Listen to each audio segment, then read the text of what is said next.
chave para o funcionamento da rede neural é um algoritmo chamado backpropagation. Antes da gente ver como é que o backpropagation funciona, a gente precisa ver como é que a rede é montada com o objetivo de previsão de séries. Porque se o objetivo fosse classificação, a rede ia ser diferente. Essa rede aqui foi montada para previsão. Ela foi montada com um janelamento de 5. Isso significa que para prever o ponto futuro, esse ponto aqui, eu alimentei os pontos passados, 5 pontos passados. 1, 2, 3, 4, 5. E eles estão aqui, ó, eles são inputs da rede. Então você bota na rede os 5 pontos passados e a rede, uma vez treinada, deve ser capaz de descobrir qual é o ponto futuro. Antes disso, duas coisas importantes que precisa lembrar de uma rede neural feita para previsão. Geralmente tem só uma camada intermediária. Então, essa aqui é a camada de entrada, essa aqui é a camada intermediária ou escondida. É muito comum se chamar camada escondida. E essa aqui é a camada de saída. Como só tem uma coisa a ser prevista, a camada de saída ela só tem um neurônio. Se tivesse mais de uma coisa a ser prevista, ela teria mais de um neurônio, mas não é o caso aqui. O caso aqui a gente só precisa prever uma série. O n aqui é 5, isso significa que eu tenho 5 valores anteriores, mas pode ser que eu achasse melhor colocar 10 valores anteriores ou 100 valores anteriores, e nisso eu ia ter mais inputs aqui e, lógico, também ia precisar de mais neurônios. Geralmente os neurônios, ou perceptrons, né? Você tem menos perceptron na camada escondida do que os inputs. Então, se você tiver 1, 2, 3, 4, 5 inputs, o ideal é que você tenha menos neurônios do que inputs. Isso não é uma garantia matemática, mas é uma regra comum. As funções de ativação, por enquanto a gente não falou. As funções de ativação, elas são bastante importantes.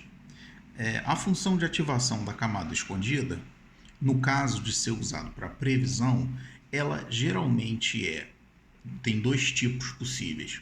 Ou ela é o que a gente chama de sigmoide ou tangente sigmoide.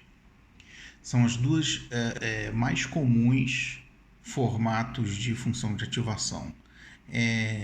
A sigmoide ela é uma função de ativação que faz o seguinte: se você aplicar um valor muito baixo, a tendência dela é dar 0 na saída. E se você aplicar um valor muito alto, a tendência dela é dar 1 na saída. Então, essa função ela fica entre 0 e 1. Ela é muito boa para classificação, porque entre 0 e 1 pode significar 0% e 100%. Mas aqui a gente não está fazendo previsão. Então, uma outra muito possível é a tangente sigmoide. A tangente sigmoide faz a mesma coisa, só que é de menos 1 a 1. Ela é de menos 1 a 1. Se você botar um valor muito baixo na entrada da função, ela dá menos 1. Se você botar um valor muito alto, ela dá mais 1. Né? E as funções de ativação, elas são aplicadas no somatório.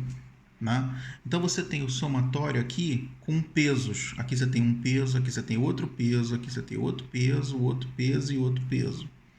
Então eu vou fazer 1 vezes o peso, mais 7 vezes o peso, mais 2 vezes o peso, mais 3 vezes o peso, mais 4 vezes o peso. Isso vai ter aqui, isso vai aparecer aqui na função de ativação. Né? Então, a saída desse cara aqui, digamos S1, vai ser 1 vezes um peso 1, mais 7 vezes um peso 2, mais 2 vezes um peso 3, mais 3 vezes um peso 4, mais 4 vezes um peso 5. E, além disso, vai ter que ser aplicada a função de ativação em cima desse valor aqui, né? A função tan sigmoide é a mais comum. Existe uma fórmula para tan sigmoide. Não importa essa fórmula. O que importa é que você vai aplicar uma função aqui em cima, um f de x, né? E ele vai resultar, qualquer valor que der aqui, vai resultar entre menos 1 e 1. Então, esse valor aqui vai ficar entre menos 1 e 1. Esse também entre menos 1 e 1. E esse também entre menos 1 e 1. Legal. E aí o que vai acontecer? Esses valores vão ser alimentados no segundo neurônio, quer dizer, na segunda camada de neurônio, né? E vai ter também ser aplicada a função de ativação. Só que normalmente, para previsão, a função de ativação mais comum é a função chamada linear. Essa função ela é simplesmente f de x igual a x. Ela é reta. E por que é feito isso? Porque a função final pode ter um range qualquer, né? Pode ter um tamanho qualquer, pode ter valores quaisquer. Então, não pode ficar entre menos 1 e 1. Então, essa função aqui, ela está entre menos infinito e infinito. Então, ela é mais adequada para previsão. Toda vez que tiver previsão, esse neurônio aqui vai ser camada linear, né? Vai ser ativação linear. E aí, esse neurônio aqui vai simplesmente somar com 3 diferentes pesos os 3 diferentes neurônios, né? E isso não é o backpropagation ainda. Isso é simplesmente o que a gente chama de propagation, que é quando o input vai para a camada intermediária e vai para a saída. Isso é a propagação. O backpropagation é o seguinte: aqui a gente vai ter um valor qualquer, que vai ser a conta, né, que vai ter que ser feita. Digamos que esse valor seja 10. Eu fiz a conta, deu 10. Beleza, pode dar 10, pode dar qualquer coisa, até porque esses pesos são iniciados aleatoriamente, né? Mas e aí? O valor correto não é 10, o valor correto é 5. Esse é o valor correto. Ou seja, existe aqui um erro. Era para ser 10, era para ser 5, mas deu 10. Então você tem aqui um erro, mais 5.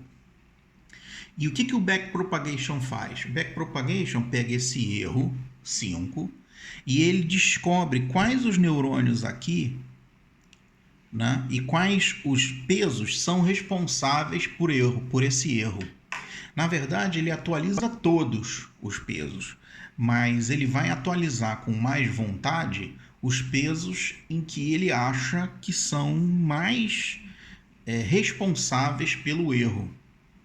E depois que ele atualizar os pesos, é feito de novo a propagação. Você bota de novo os valores e calcula de novo qual vai ser o resultado aqui. Ao invés de 10, por exemplo, pode dar 3. Só que o valor certo é 5. E aí agora eu tenho um erro de menos 2. Então esse cara vai novamente... o backpropagation vai novamente descobrir quais os neurônios e quais os pesos são responsáveis por esse erro, que agora está por outro lado, né? Isso é feito de forma iterativa, ou seja, é feito com uma vez, 2 vezes, 3 vezes, até acabar, né? Até acabar. É feito, sei lá, N vezes. E a tendência é que a cada vez que faça, né, você esteja mais próximo da resposta correta.